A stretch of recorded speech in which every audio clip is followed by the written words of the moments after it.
everybody. Welcome to Encounter Church. We're going to start off today by singing some songs. Please stand and join us.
nothing too great for you. And even when our eyes cannot see, we still believe. Even when the world says no way, our hearts will say, our God is like no other. In love and matchless power, we serve the God of the impossible. Our King, He reigns unrivaled. In strength, He stands unequal. We serve the God of the impossible. Whoa. Whoa.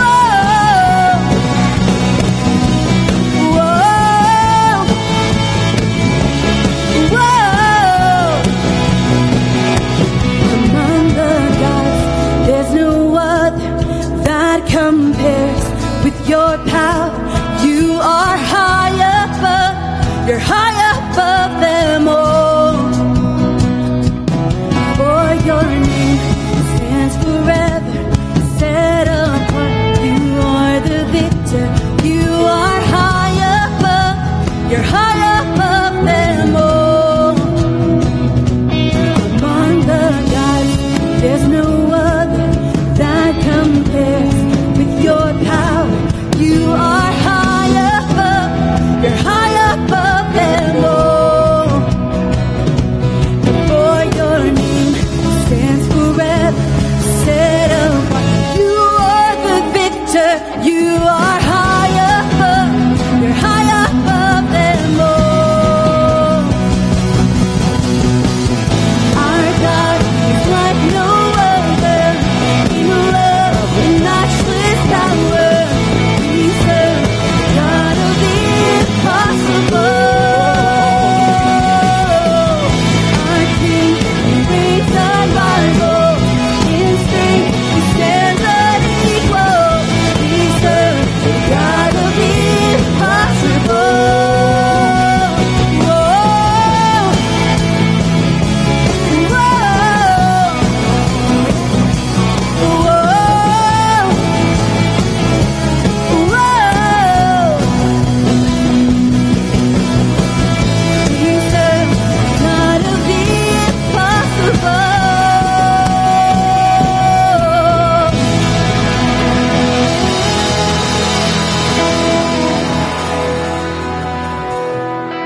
Good morning and welcome everyone to Encounter Church. Are you glad to be at church today?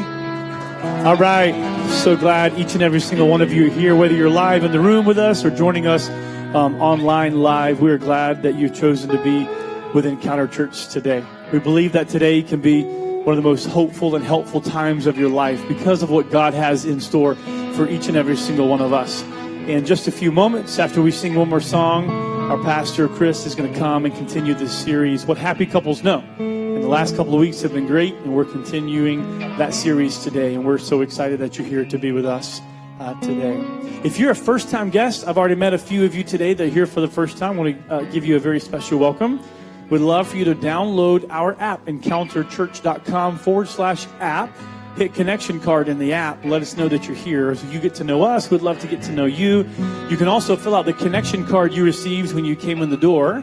Later in the service, place that in the offering basket, and we'll have a record of you being with us. We'd love to connect with you and answer any questions you might have for us. Also, if you've not downloaded the app, it's a great way to follow along in today's message. You can follow the notes. You can read the scripture. Even we love, as a staff and as a team, even getting your prayer requests. You can hit prayer requests in that. Let us know what's going on in your life. We'd love the opportunity to pray for you as well. There's lots of ways that you can engage and connect with us through the app, so we'll hope that you will take time to do that. All right? Once again, thanks for being here. Let's sing another song together, and we'll continue in our series, What Happy Couples Know.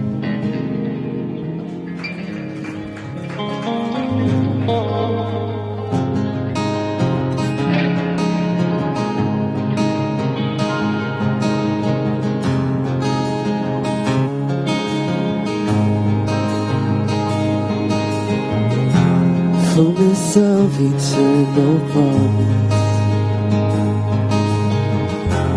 serving in your sons and daughters, earth revealing heaven's wonders. Spirit come, Spirit come.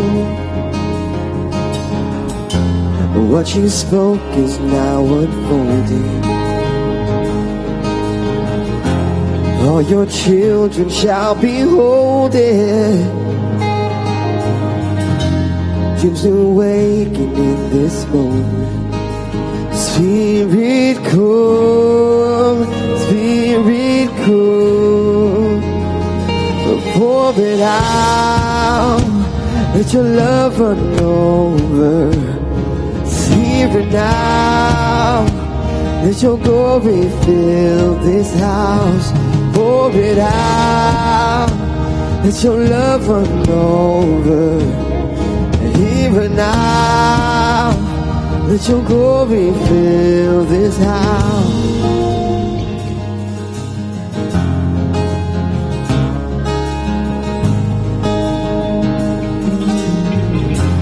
Now the world awaits your presence,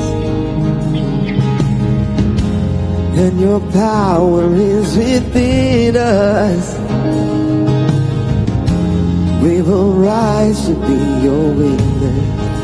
Spirit come, Spirit come. Pour it out, let your love run over. Here and now, let your glory fill this house. Pour it out, let your love run over. Here and now, let your glory fill this house.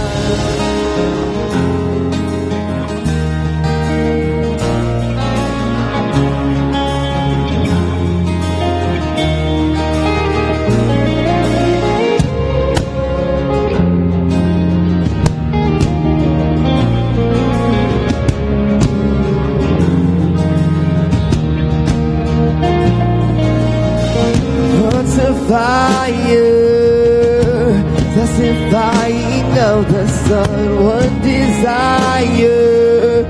Spirit come, speak revival. Prophesy like it is done, one desire. Spirit come, hearts of fire. Testifying of the Son, one desire. Spirit come, speak revival. Prophesy like it is done, one desire. Spirit come,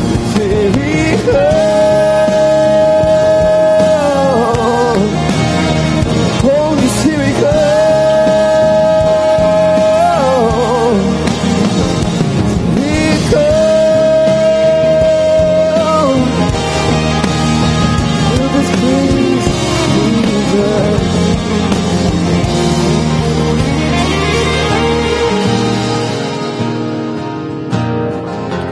Let our hearts continue burning,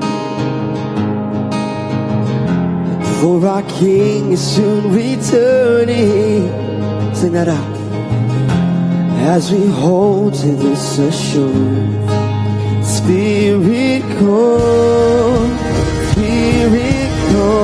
sing it out. Spirit come, pour it out, let your love run over. Here and now, let your glory fill this house. Pour it out, let your love run over. Here and now, let your glory fill this house.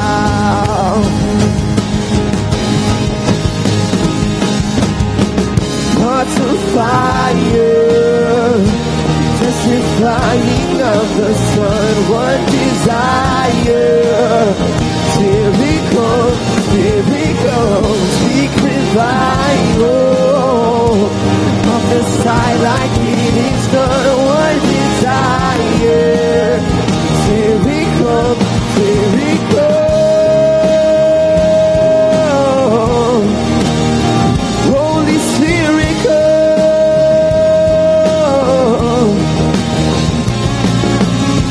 Fill this place with your presence, Jesus. Set our hearts on fire.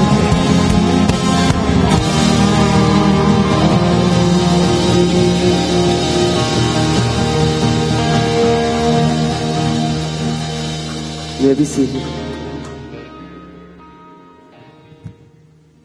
We're brought here today by the love that Sarah and Davis share for each other. We're going to be so happy. We'll be so happy. I'm gonna crush it at being a husband.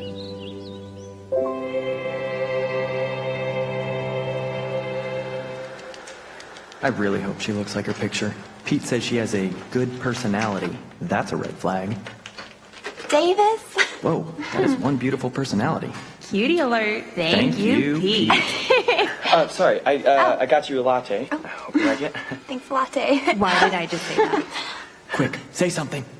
Oh, yeah, that's dairy. Probably shouldn't immediately correct him. So do you... sports? Failure. Yeah, I love golf. What? No, I don't. I hate golf. Me too. Yes, I love with the chipping and the putting, birdies. Nope, tweet. Get a hold of yourself. So what are you looking for in a relationship? Oh my gosh, I'm gonna die alone. It's Someone just like me. Someone who's just kind of their own person. Someone pretty adventurous. Someone who likes to stay at home. Someone who'll just listen to me. Someone who doesn't talk too much. Someone who isn't intimidated by how much money I make. Somebody who doesn't mind how little money I make. He looks like a good dad. Hope she doesn't want kids, like, soon. it's like another person. Oh, that's me. I mean, me too. I think I love her. Wow, time flew by. It's over? Think fast. Oh, yeah. Oh, yes. Yeah. You gotta... do you want me to maybe... Should I give her a hug? Is that weird? No. Okay. No, kiss. Okay. No, wait. Oh my gosh, what do I do? This is great. What is happening? Go. Ooh, he smells good. Well, I'll just see you. Well, you messed that up. It's okay. We'll crush our second date. Good morning. Yes, aren't relationships awkward? I think most of us can relate to those moments. And if you're probably an awkward introvert like me, that's pretty much every day of your life. So it's pretty much what any day for me is like. So welcome to Encounter Church. My name is Chris Causey. Today we're going to continue a series that we started at the beginning of this month called What Happy Couples Know. A couple of weeks ago, I was actually reading the news and saw this story of a 4-year-old kid at Beef O'Brady's in Melbourne, Florida. As a 4-year-old kid, he'd gotten a little bit of money, and there in the claw machine was a stuffed minion. And he really wanted that stuffed minion. So the kid tried and discovered what all of us who've lived on planet Earth have learned the hard way, is that those claw machines are absolutely positively rigged, and you cannot win. And so this kid cannot get this minion, but wants it. And his parents aren't necessarily paying attention. They're enjoying the wonderful meal, I'm sure, provided by Beef O'Brady's. And lo and behold, the kid decides to crawl into the claw machine to extract and to bring out his own personal minion friend. The kid gets in, this 4-year-old little boy crawls into the machine and then gets stuck. 911 is called. The Titusville County Police Fire Department shows up, and they have to extract this young boy out of the claw machine. And I was reading the story thinking about this series, because this series is all around how do we, not just in our marriage relationships, but in relationships in general, what do happy couples know? What do they understand that's essential for a relationship that's filled with better decisions and fewer regrets? And as I was reading this kind of humorous story and the viral video that was going on around it, it hit me that, you know what, desires, these kind of driving impulses that we have, just like relationships, they can kind of lead us to some weird places, don't they? They can lead us to strange places where we don't even recognize ourselves anymore. We find ourselves doing things, saying things, and buying in and believing things that in the end rob us. And I think that what happy couples know is what that 4-year-old boy experienced is that sometimes desires can take you into dark and weird places. And that what happy couples know is that there is a tension, and that unless you're wise about it, unless you understand the danger that can come with it, you will end up in weird places. And today I want to talk about one of the weird places that relationships can take you to. And I want to do so by looking at an interaction Jesus has with a lady and a conversation that unfolds. And here's the thing, today's message is a little different in that a lot of times the way I kind of press into this time that we have together is I want to give you things that you can walk out and do differently today. I hear when you swing by Starting Point, some of you, that's the comments you make. You're like, look, I'm not even sure if I believe the stuff you believe, but it makes my life different. I treated my wife differently today. My relationship with my adult kids is growing because of the words you said and what I did with it. I don't believe what you believe, but it's changing my life. And I really sincerely believe that what we teach, what comes from the Bible, really has the power to transform a life because of where it comes from. But today, instead of giving you a lot of doing, I just want to engage you and tell you on the front end as a disclaimer, I'm going to be pressing into what happy couples know. And the key word is on the knowing. It's the understanding. But here's the thing. Don't discount the knowledge. This knowledge, this understanding has the power to shift and to transform and to move you into better relationships. Oftentimes, the knowing is the invisible but more important part behind the doing. And today is one of those examples and one of those kind of opportunities. When Jason welcomed, he told you that we have an app. That's something we've created for you. You can download it for free. If you did download it or you already have it downloaded, when you click on message notes, you'll find that this section of scripture is already preloaded for you today. I'm going to be in a passage in a book called John. And can I set the backdrop of John, then I'll press into chapter 4 where we're going to be today. John is the fourth biography on the life of Jesus. That in the New Testament, the Bible as a whole is made up of the Old Testament and the New Testament. And the New Testament centers around the life and the message and the mission of Jesus and the church that started out of that. The first 4 books of the New Testament are biographies about Jesus. Specifically, the first 3 are very similar to one another. They're written all roughly in the same time frame, and they all have different audiences in mind. John, the fourth biography, is a unique biography. It's written last. And the reason that's important is because the first 3 biographies on the life of Jesus, Matthew, Mark, and Luke, were already circulating in the ancient Roman world. John is a young man when he starts following Jesus. He had a very special relationship with Jesus, almost like a father-son, big brother, little brother, because he was the youngest when he started following him. And so because of that, John outlives all the other followers of Jesus. He has a special relationship with Jesus, and he's lived the longest. And so what he does towards the end of his life is he surveys the content, the biographies, the books that have been written about Jesus and his message and his teachings. And he realizes that there's some gaps, there's some holes, and that when he passes away, unless he writes about it, those gaps, those holes will stay empty. And so John sets out to record a perspective about Christianity that was primarily written to a very vast audience, where Matthew, Mark, and Luke had very specific audiences in mind. John writes his so that anyone can read it. John writes it so that at this point, the people who have become Christians who are now having kids, the second generation can understand Christianity. He writes it so that they get some of the deeper teachings, some of the things that none of the other biographies grabbed hold of, because you didn't need to, because all the other followers were alive. They were teaching all this stuff that wasn't in the first 3 books already. And so John writes this, and one of the people that John introduces us to is this woman in John chapter 4. You don't see her in any of the other books. None of the other biographies talk about her. And John wanted us to have this story because it teaches us something, it illustrates something, and it's this profound conversation that Jesus has with a woman that today, even if you were to travel to the Middle East, would still seem very scandalous. And I love it. Jesus wasn't afraid of the controversy. And so I'm going to set the backdrop. I'm going to do a little bit more explaining than I normally do because this conversation, this is riddled and kind of rooted in so many cultural kind of things that you and I don't experience regularly. But they're helpful to wrap your mind around it so that we get to the point of kind of understanding. John chapter 4, I'm going to start with verse 4. It says, now he had to go through Samaria. Samaria is this little region. Surrounded by Samaria was the nation of Israel. And that the people of Israel were Jewish, and the Samaritans, they were Samaritans, and this Samaria area was kind of, there was like a rich historical tension and backdrop to Israel and Samaria.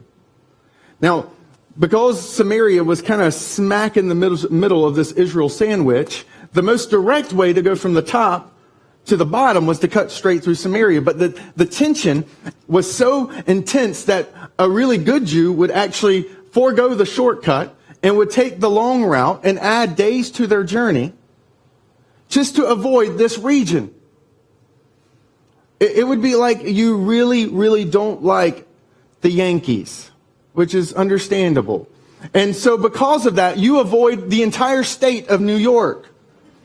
But the problem with that is when you drive south, you have to be really intentional about driving south if you want to skip the state of New York.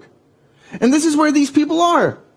They're kind of doing the long way around because they just don't even want to breathe the same air these people breathe. It's deep, it's visceral, they hate each other. And it says that Jesus goes through there, and he comes to a town called Sychar. This is a town that still exists today. This ancient kind of region would be called, if you were kind of Google mapping it, it would be Askar today. It's this modern city, a suburb, and in the midst of this place, there is a well there.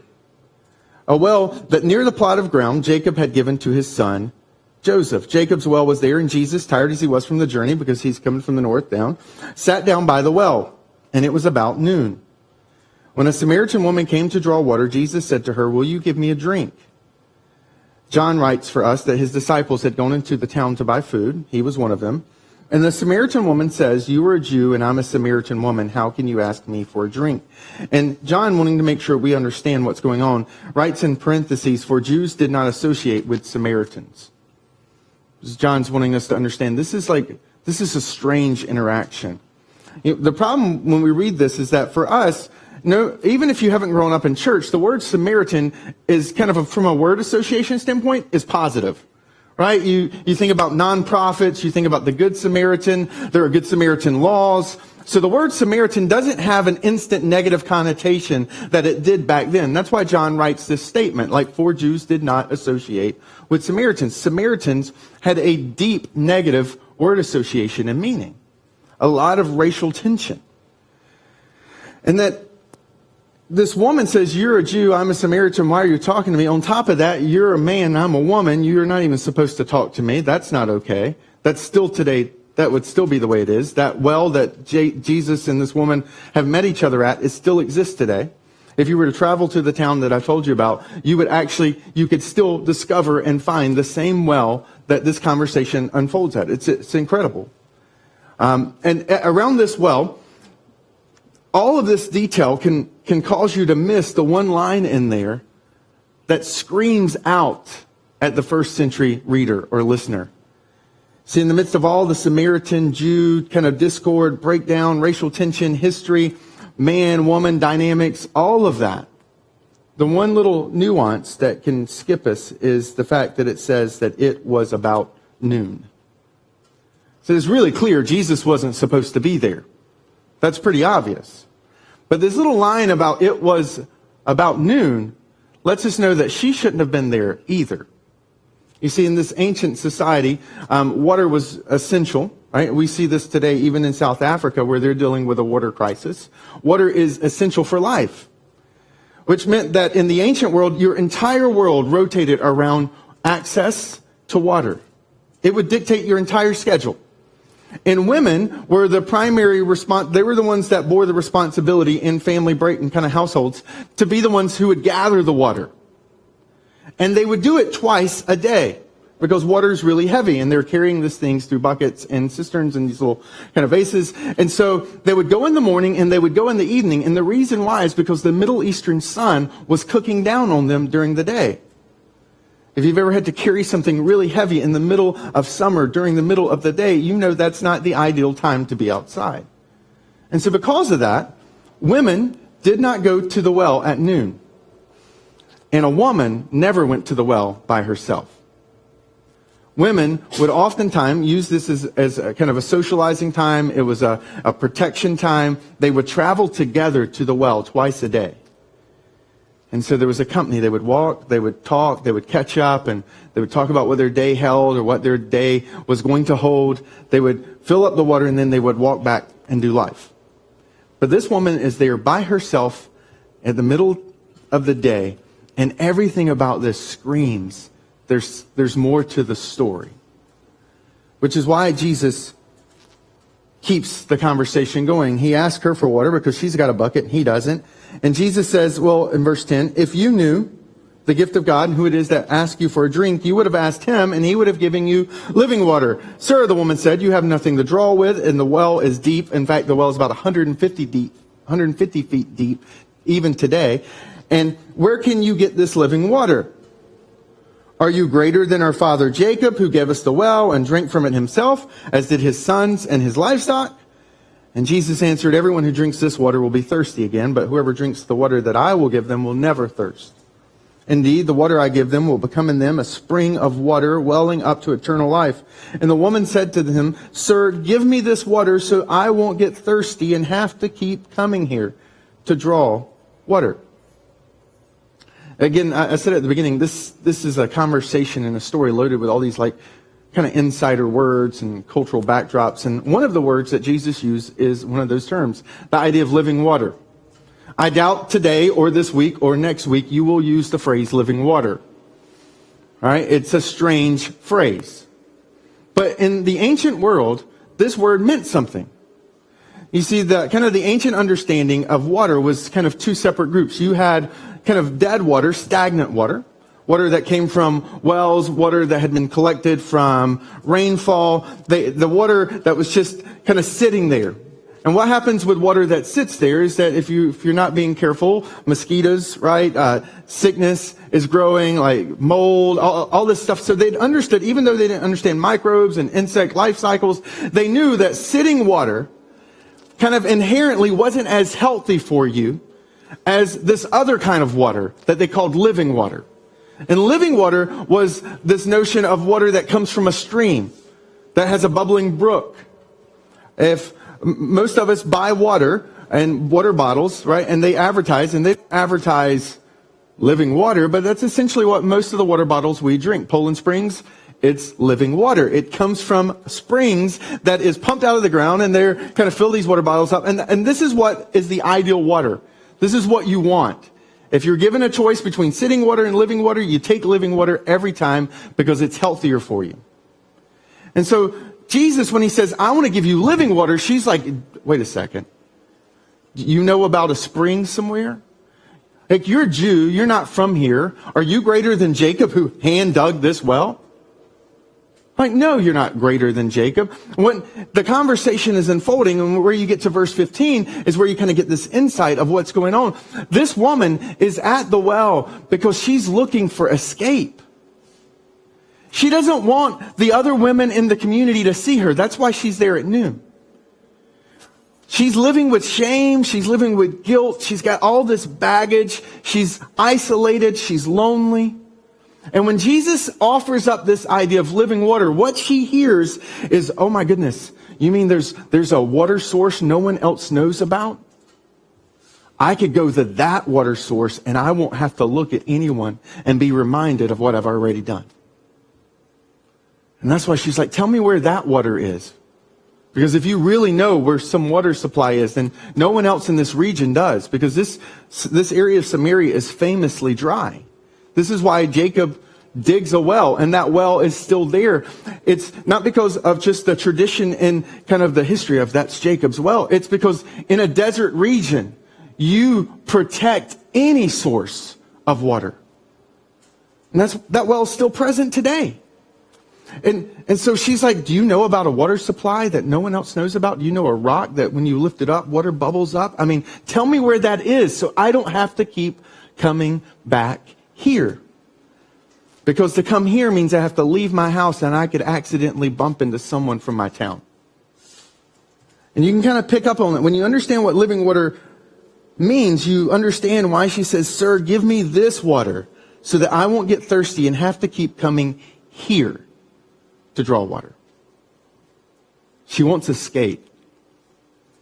She wants a way to guarantee that she doesn't have to lock eyes with another human being. Some ways she wants the internet, right? I want to have a safe, distant place to live my life where no one can see it.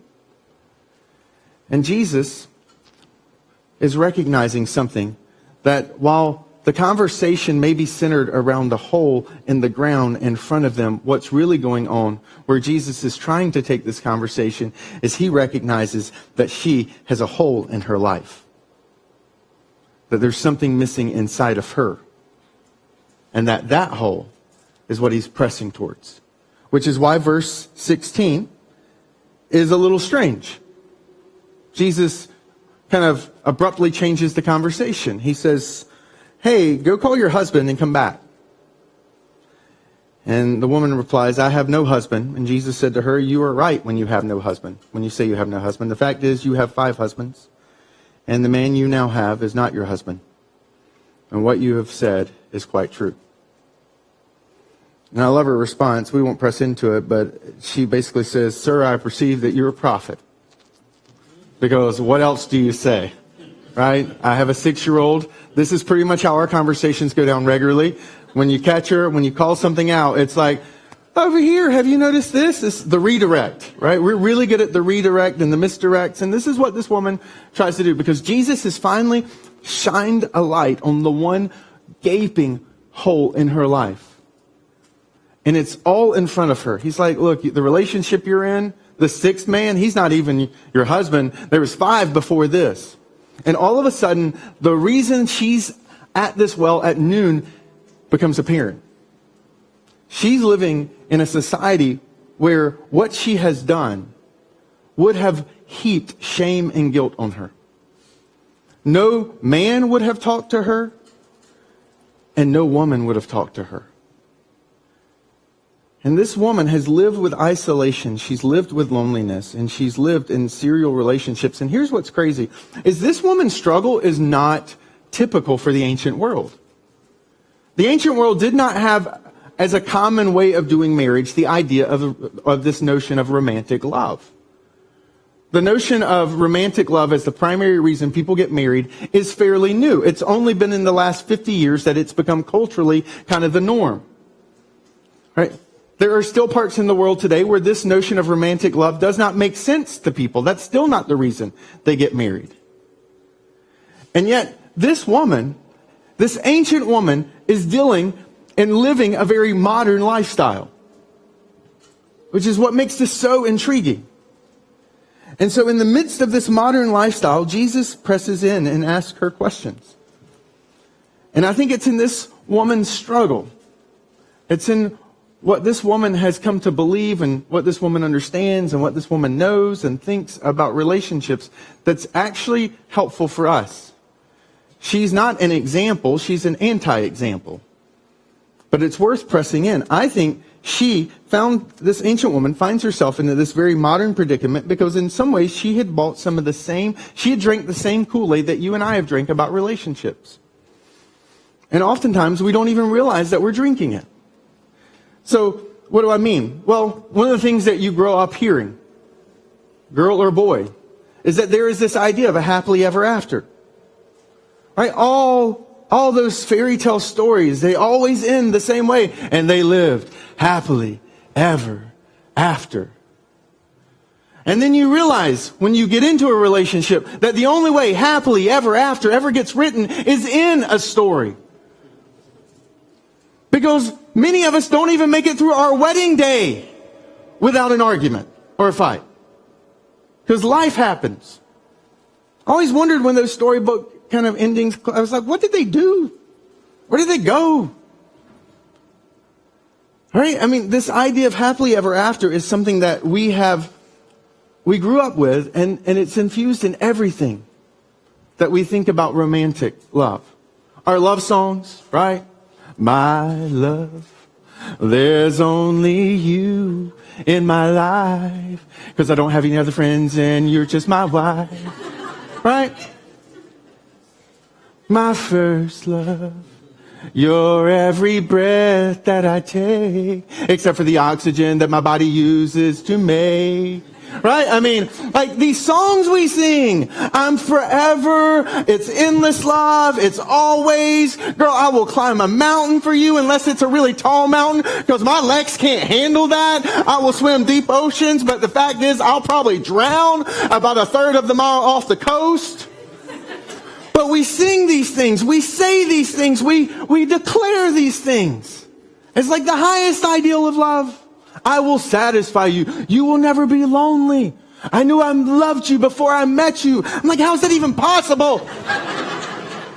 Unless you are a stalker. And in that case, that's not romantic, that's criminal. But we sing this stuff. We call, anybody remember Delilah? We called Delilah back in the day and be like, Delilah, I got to sing this love song out for my boo. Endless love. I know I loved you before I met you. And an alien jumping on planet Earth would be like, these are strange people. But it's what happens. We've grown up in this idea of happily ever after. And what happens is romantic love continues to get held up as the highest ideal and the highest form of love. Which, I would say, romantic love is a good thing. But it's not the only thing. And that it is one form of love, but it is not the form of love. As a Christian, the person who has demonstrated the ultimate expression of love, and then the one who comes along to declare it and to capture it in one of the most famous love poems of all time in the book of 1 Corinthians chapter 13, right? Love is patient, love is kind, love does not boast. A chapter that we're going to talk about next week. Both of those guys were single. Jesus, who, regardless of where you stand religiously and what you believe about him, many hold him to be the central, defining expression of love. And yet, in his expression of love and his expression of the perfect life, he never dates a single person, yet is completely, fully the holy expression of being human. Paul, who writes a vast majority of the New Testament, who pens that famous love poem from 1 Corinthians 13, single his entire life. We in our culture treat singleness like it is a disease to be cured. And if you're single in this room, you do not need to be ashamed of where you are in your life or the stage that you are in your life. You're in good company. And you don't need someone else to finish you or to fix you. But that's what happens if you grow up with this notion that romantic love is the highest, fullest individual expression. Just recently I came across an article. In Saudi Arabia this month is the big Camel Festival. And it's a pretty big deal. About 90 miles outside of Saudi Arabia's largest city, in the sprawling desert arena, is this vast metropolis that has sprung up for this month. And everything is kind of fixated and focused on camels. 300,000 people have shown up so far, and it's only halfway through. They come to drink the camel milk, to inspect the camel fur, but the biggest thing, not the camel races, but one of the biggest things is the camel beauty contest, where all the tribes bring their camel. And all the handlers show up, and these camels are pranced in front of this audience. And if your camel, your tribe, that handler, that's your guy, you cheer for him. You applaud for him, because that's your camel. You want everybody to know, that's our camel.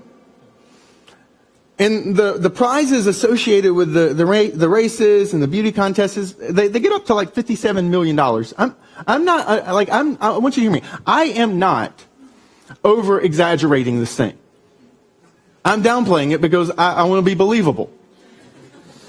But here's what's extraordinary. This year, it's been racked by scandal, Because it was discovered that 12 of the handlers were using Botox to make their camels more attractive.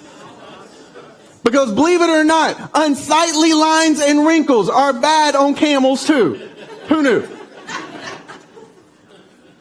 And handlers were caught Botoxing camels in order to make them look more attractive.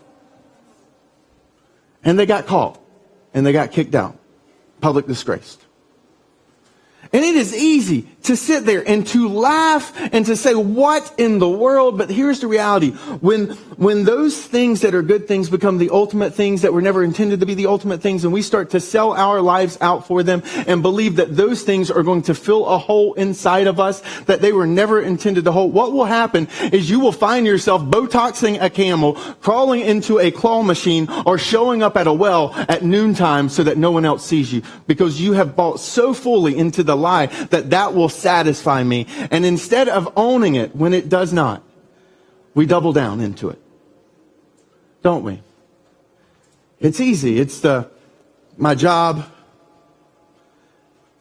becomes that thing for me. And we kind of come up with these things, and I'm guilty of this. Well, babe, next week it'll be better. This is a busy season.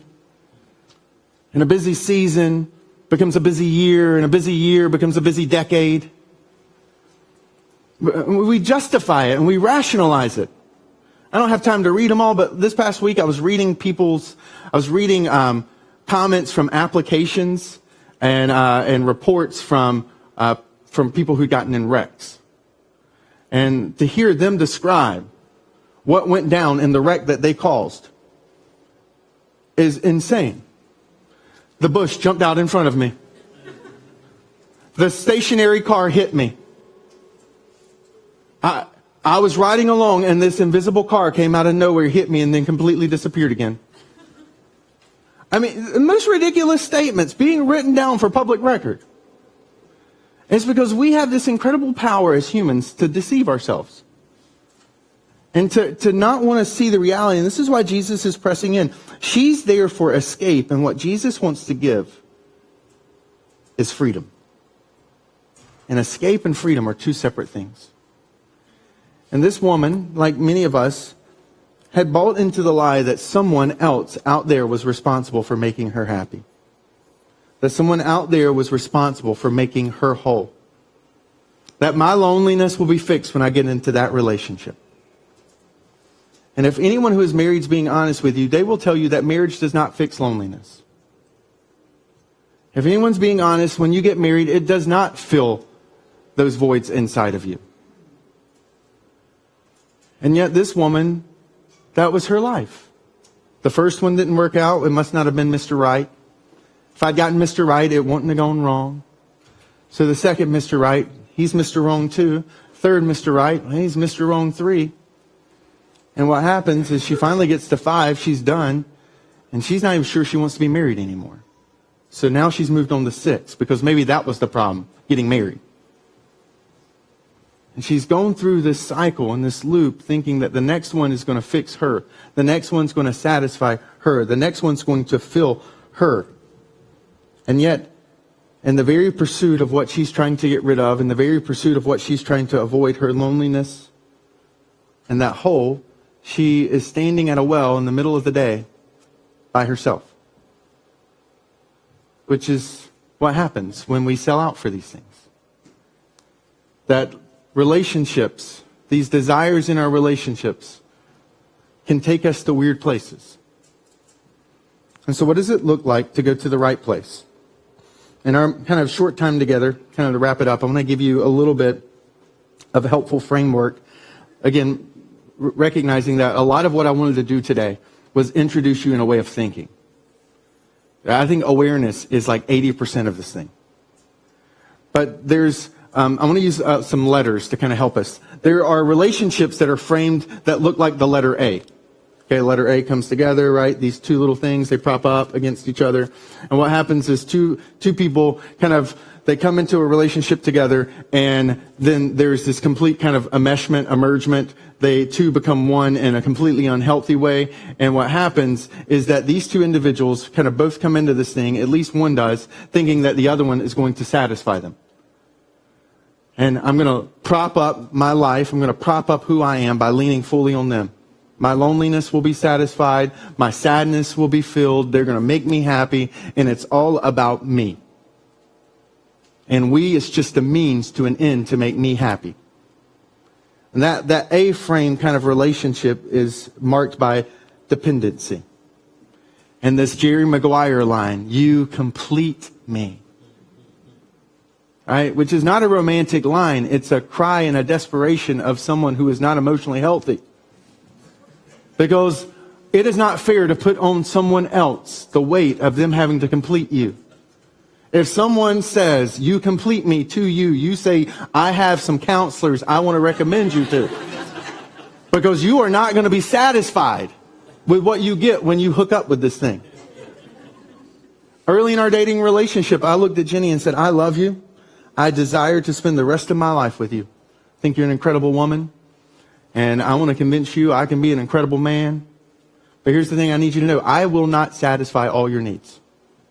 I will not make you feel whole. I will not fix those moments of loneliness that you feel deep inside your soul.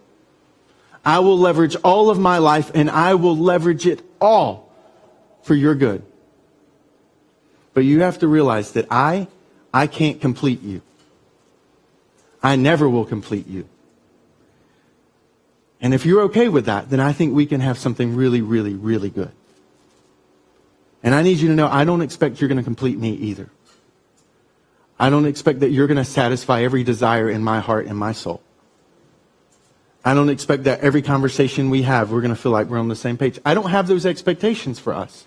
And maybe that doesn't sound romantic. You complete me sounds far more romantic because it makes a better song. It's not really a good song to be like, girl, we're going to have a really good thing as long as you understand that I can't complete you. I can't fulfill you. I can't satisfy you like you think I can. Right? That's not going to break the top 40. Never. But it's true. But what happens is we get fed these songs and these lies of happily ever after, and then we get into these relationships and we're not happily ever after, and what happens? We eat, pray, love out the door. I'm not fulfilled. I'm not satisfied. He didn't complete me. I'm going to move on to the next thing. Next thing you know, you're living in India, walking around, eating weird food, convinced that's going to fill you. And it's funny because all of what I'm saying is exactly true. This is this A-frame way of doing relationships. And what happens is if you don't move out of that, A eventually becomes the letter H. And the letter H is where these two independent poles are just standing up on their own. What happens is you start to become cohabitators of the same location, but emotionally disconnected. Because eventually you wake up, right? This woman, she shifted from 5 husbands to now she's living with a guy who's not. Why? Because after a while you just kind of say, you know what, this is just not going to, and you become jaded. And you shift to this H where you're just two independent people doing their thing in the same space. And I don't doubt that some of you have people in your life where you thought of them when I said the letter H. And they're just an incident or an accident from a divorce. And it's tragic to sit around a couple who is living out a relationship that's like that. Because they're just roommates. There's no relationship. But see, what Jesus was pressing into her, instead of living life trying to have this hole filled, he's pressing into her a life that's meant to be whole. And I think that's the M framework. And that's where, if you look at the letter M, capital M, you've got two little pieces that can stand on their own, and yet they come together. And it's an interdependency. It's not a dependency. It's not an independency. It's an interdependency. There is a sense that I bring to this relationship, I am whole, I am complete. I step into this relationship giving all of who I am. It's 100%. But it's a healthy 100%. I know that I can't satisfy and fulfill and complete you, but I can complement you. And together we can become better, and together our relationship can become stronger. But there's not an over-dependency. There's not an over-reliancy. There's not an expectation that that one person is going to satisfy all your relational needs. You still need friends. You still need other people in your life. And that's what this M framework does, this interdependency that's just healthy. Because it comes from a place of wholeness, not a place of trying to have a hole filled. And in those relationships, joys get multiplied and sorrows get divided. Grief has a partner to walk through it with. And you can still be you, and they can still be them. But what happens is that both of you are working on the we together. And you're not creating some system that you think is an ATM machine to fulfill you and to make you happy. And this is where Jesus holds up. And this is the thing. This isn't just marriage. This is relationships in general. Some of you probably have friends who are A's, right? Who just show up in their life and they're just trying to cash out of your emotional well-being. I need you to make me feel better. I need you to make me feel whole. And they want you to pour out into them, but they've never poured into you.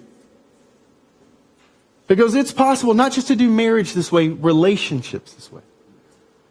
Because they're living from a place of brokenness where there's a hole.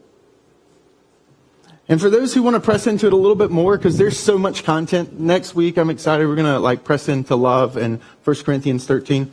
But this book was written primarily for couples going through kind of premarital counseling. But this book is golden. You may not agree with everything in there, and that's okay. But there's some really good pieces of advice in this thing. It just talks about what does it look like to have this relationship that's interdependent. Because there's so many things that you can do to practice it. But I wanted to make sure that today we became aware that it was possible to have it first. And now that you're aware that you can have it, this is a great book. It's called Saving Your Marriage Before It Starts. It's written by Dr. Les and Leslie Parrott. They've been around for a while. They're kind of famous on a lot of those couple circuits, because undoubtedly those exist. And they've been really helpful. And there's a pre-assessment. If you're in the test and you're like, hey, I want to work on our relationship, let's take this test together. They've got one of those, and that'll be great. Knock yourself out. It takes about 35 minutes to do it, but it's going to press into all the various aspects of your life. And it's going to challenge you to become better instead of trying to make the other person become better, because that's what often happens when you fall into that A-frame. My life would be better if you were better. Instead of, I have a responsibility to become better, for this relationship to become better. And then kind of the wrapping up, what's so fascinating about this story, and there's so much in it that I wanted to spend time unpacking, but here's what I'm going to be doing. I'm going to release a podcast later this week, because this is like rarely ever I don't think I've ever had a message where I was like, there is like a part 2 to this thing that's like a to be continued. And so middle of the week, I'm going to release the to be continued.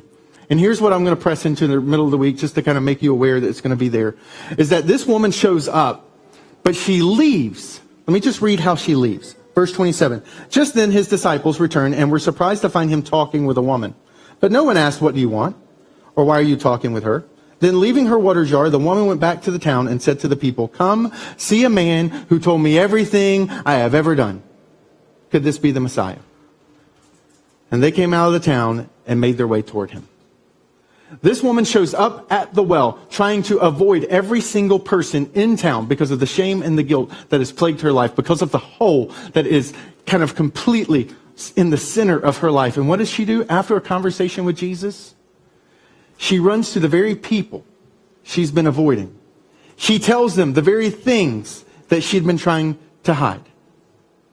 This woman who came thinking that Jesus was offering escape discovered that Jesus could offer freedom.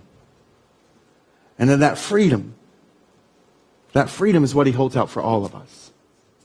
And I wish I had the time to press into everything I want to say, and that's why I'm going to make it a separate podcast. And it'll be a shorter podcast, but to keep your eyes open, because I want to talk to a few of you who understand maybe your hole's not relationship, your hole's job, your hole's title, your hole is a salary, your hole's a house, your hole is the expectations and the accomplishment of your children. Your hole is alcohol or drugs. Your hole is the serial affairs that you've been involved in. You've got some hole in your life, and you keep going through the motions, and it's not filling you. And if that's you, If you can connect with that, then in the middle of the week, check the podcast. What you're going to find there is going to be a separate message called Hole in Her Soul, because that's what she left with that day. She left whole in her soul. And it happened with a step, with her realizing that Jesus was far more than just a sir. He was a Savior. And that shift of sir, sir, sir, sir, she calls him that throughout the entire time. At the end, she calls him the Messiah, the Savior. And that is the turning point that opens and sets her free. So I look forward to engaging with you middle of the week, us pressing into this a little bit. But today what I want to do as we kind of close out is just to leave you with this simple statement of what happy couples already know. Is that happy couples know that relationships can end up in weird places, but that the best relationships don't complete me, they complement me. Let's pray. Jesus, thank you. Thank you for this time today. Thank you for hope and life. Thank you for freedom that you bring. Thank you for this story and for John capturing this moment for us to learn and engage from. And for those who are in this room, God, who are just becoming awakened to what relationships could look like, I pray that you would, even in their hearts and minds now, fill them with what that looks like even today. For those who have only known dependent, broken relationships, I pray that you would create inside their hearts and minds a hunger for what could be from a life of wholeness. And then thank you that even what we see in her life and what you've done in my life and what you can do in any of our lives is that there is a powerful transformation that happens when you are no longer a sir, Jesus, but you become a Savior. And it's in your name I pray. Amen. So today we're going to close the same way we close every single week. We're going to close with a song. And we do that because we sincerely believe this can be the most hopeful and helpful part of your week. So we want to carve out this space for reflection, for you to process. And today we're going to teach you a new song. And I'm going to go ahead and tell you, for some of you, you may not resonate with this song. This may be a song that makes a little bit more sense after the podcast later in the week. But here's kind of what the song's about. And I love it because I think this is the song that this woman would have sung. If there would have been podcasts, if there had been iTunes, if there had been an iPhone and earbuds back in the day, I think coming into that town and walking back out of that town with all those people behind her, this would have been the song in her heart, on her mind, and on her lips. And it's this song called My One, My All. There's this couple of lines in this song that just to set it, to introduce it to you. It says, one word and my world rearranges. And it's like Jesus just said hello. That one word sparked this whole world being rearranged for her. And then it ends with, through one love, I find freedom. That this love, she'd been looking for a man. And she finally found the one that she'd been looking for all along. And he'd been waiting on her.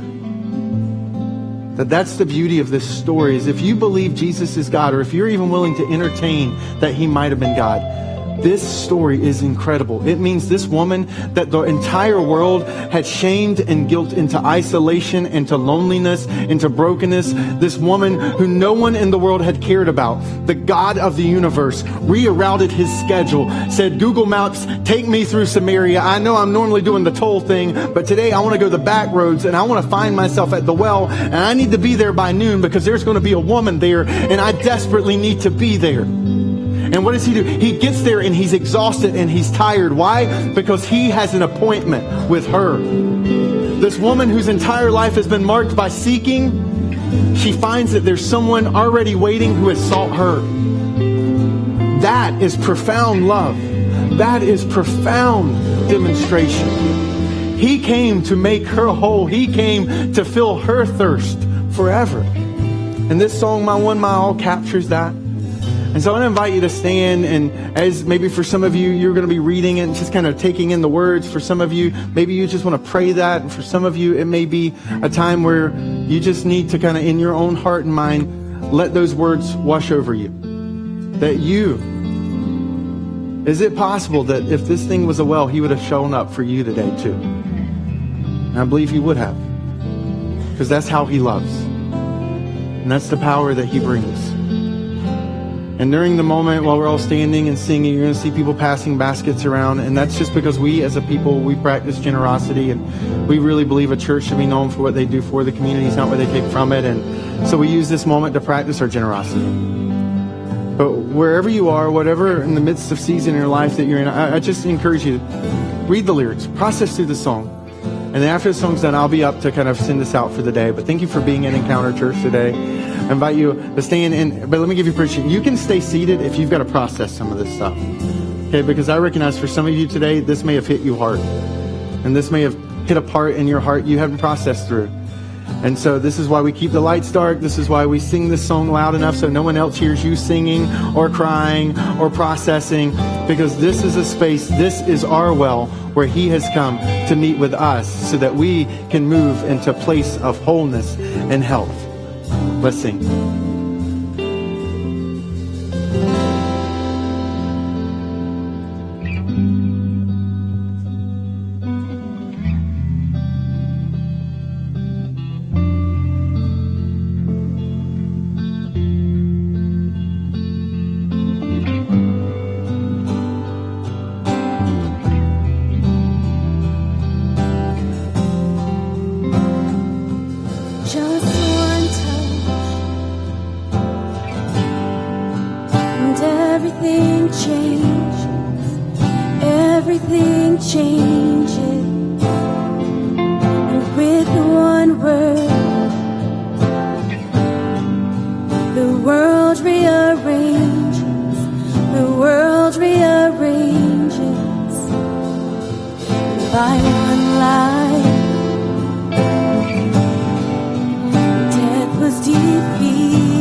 everything changes, everything changes. No other hope, no other love, my one, my all, Jesus. No other God, no one above.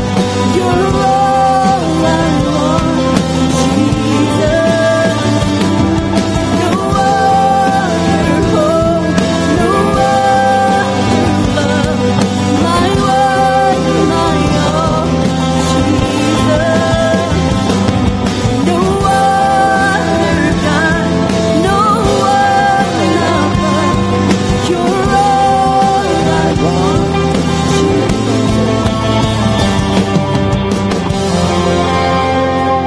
No other God, no one above. You're all I want, no other hope, no other love, my one, my all, Jesus.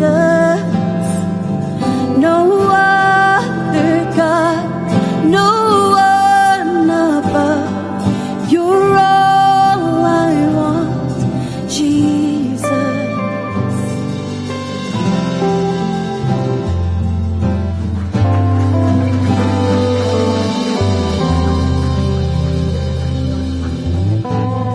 I want to thank you for being here. Sorry I went a little long.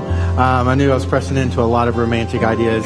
Next week, I hope to see you back. We're going to wrap up this series with this, looking at the power of love and how you and I can actually experience and grab hold of this 1 Corinthians 13 style love that's held out.